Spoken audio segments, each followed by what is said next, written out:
Hi everyone, it's Grandma Money. I'm in my studio today, and I thought I'd show you a couple of things that have helped me in my pottery. One of them is a measuring stick. This one is made with a couple of chopsticks, and you just put little measurements on them, and then you put it together with some elastic, like you would use for children for their hair.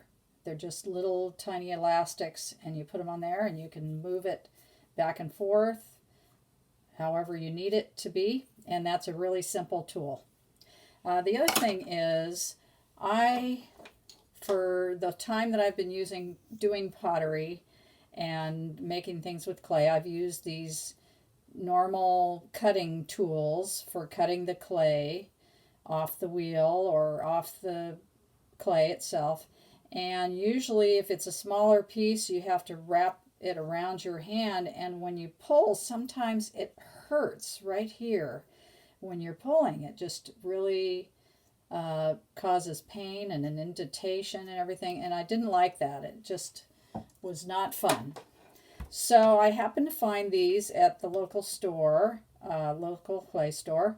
And I really like them because you can just put your hand in there and just push it along with your thumb. And they're shorter. And so I decided to try and make some myself. So I'm going to show you the ones that I made myself. This one is made, this plastic tubing is called it's called heat sealed plastic tubing. And of course I don't heat seal it. I just use the tubing.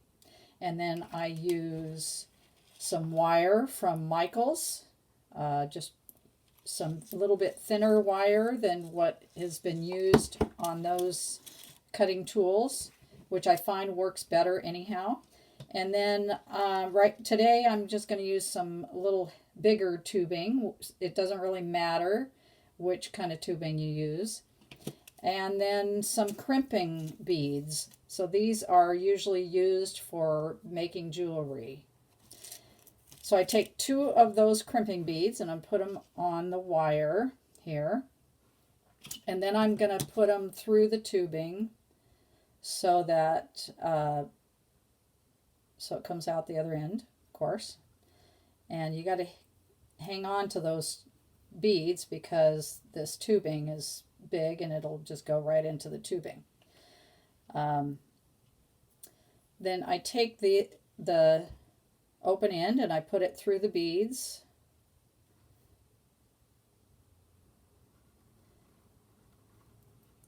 Oops. And it's a little tricky to keep hold of it while you're putting it through the beads.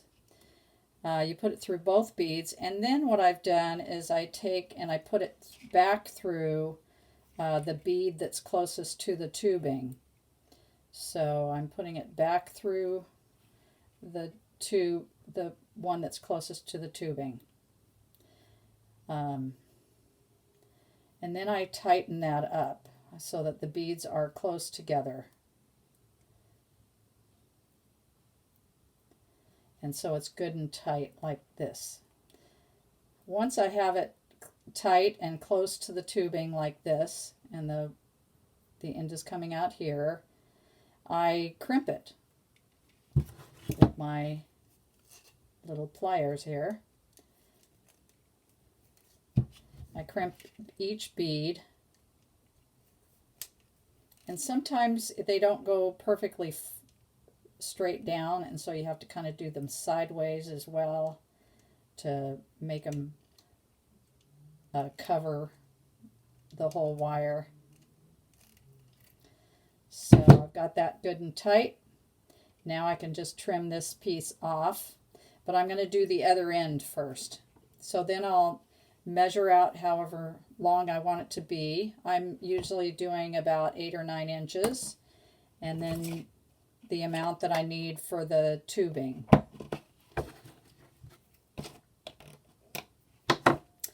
So again, I take and put a couple of crimping beads on there.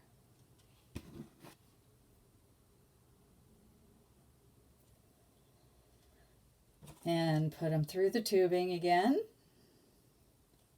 And I'm sure you're wondering why my name is Grandma Money. And that's because my last name is Money. I know, it's kind of funny actually. People oftentimes will see my name and they won't think that it's Money. They'll say Mooney or Moni because I guess they just can't believe that that somebody has a last name Money. But that is what I have, is the last name of Money. Okay, so I'm putting the short end through the beads again, both beads. And it gets a little tricky. And I gotta pull this through here a little bit more so that that end is a little longer so I can put it back through the second bead, the one closest to the tubing.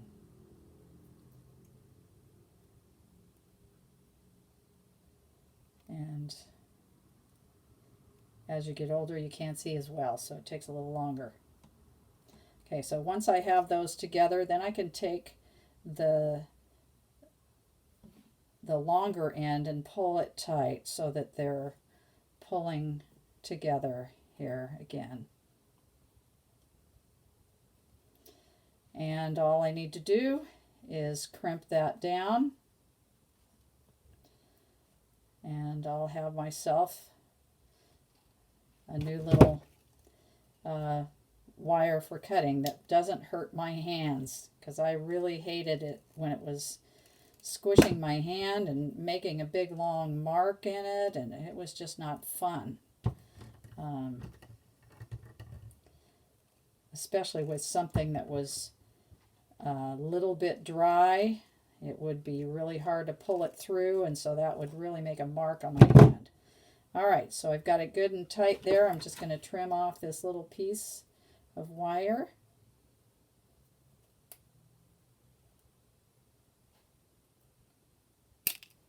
On both ends.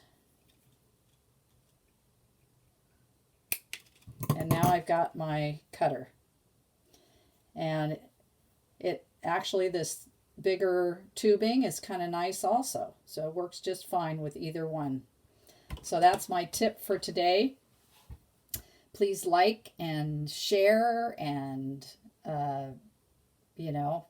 subscribe to my post.